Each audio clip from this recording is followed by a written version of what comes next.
জিতলেও মার্কেন্ডা নাকি আর যেও আমরা যদি এটা সমতার মধ্যে আনি, এটা কি মনে কষ্ট নেওয়ার খুব আছে কিছু? প্রয়োজনে আমরা আরেকদিন একটা খেলা দিব, আমার পক্ষ থেকে একটা খেলা দিব, আমাদের মধ্যে বিশৃঙ্খলা হওয়া যাবে না, হওয়া যাবে না? না কম, এইটাই বলতেছি যে কারো কষ্ট নেওয়ার কিছু আছে। খেলা সুন্দর হয়েছে, ওই যে একটা এই যে অত্যন্ত চমৎকার কিক, আমি এখান থেকে তার নাম্বার নোট করে রাখছি, যে মানে সে ওইখান থেকে প্রত্যেকটা কি অনেক সুন্দর খেলা খেলছে। ওই যে কি সুন্দর এক কিক দিয়েছিল, ঘোরানো কিক, গোল হয়তো না। আমরা খেলা অবজার্ভ করছি এখান থেকে, আমি নিজে ফুটবল খেলতে খেলতে আমি সারা বাংলাদেশে খেলছি, আমি খেলাধুলো পছন্দ করছি এই কারণেই। এখন এখানে যে বিষয়টা হয়েছে, এখানে আমরা যেহেতু এটা অনেক প্রশ্ন, কেউ বলছে হচ্ছে, কেউ বলছে হয় নাই, তা আমরা এটার বাদ দিয়ে খেলাটাকে আজকের মতো মুলতবি করিয়া আমরা পরবর্তীতে আবার দিই। এবং আরেকটু বলি, ওই খেলাটার মধ্যে আজকের এই খাসি না, আজকের এই খাসি সবাই পরের কাছে আমি দিব, ঠিক আছে?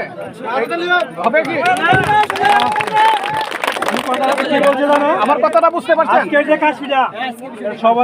আজকের কাশি হলো সকলের আনন্দের জন্য, আপনারা খেয়ে নেবেন। পরের খেলাটা এই টিমটা দিয়ে আবার আমরা খেলবো আরো পরিষ্কার ভাবে, কিন্তু কারো রাগ করা যাবে না, রাগ করার কোনো সুযোগ নেই। আমি আপনি কার প্রতি রাগ করবেন?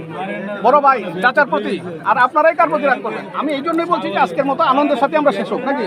যেহেতু এখানে বিভিন্ন অ্যাঙ্গেল থেকে বিভিন্ন রকম, আমরা সন্দেহ নেওয়ার দরকার নেই।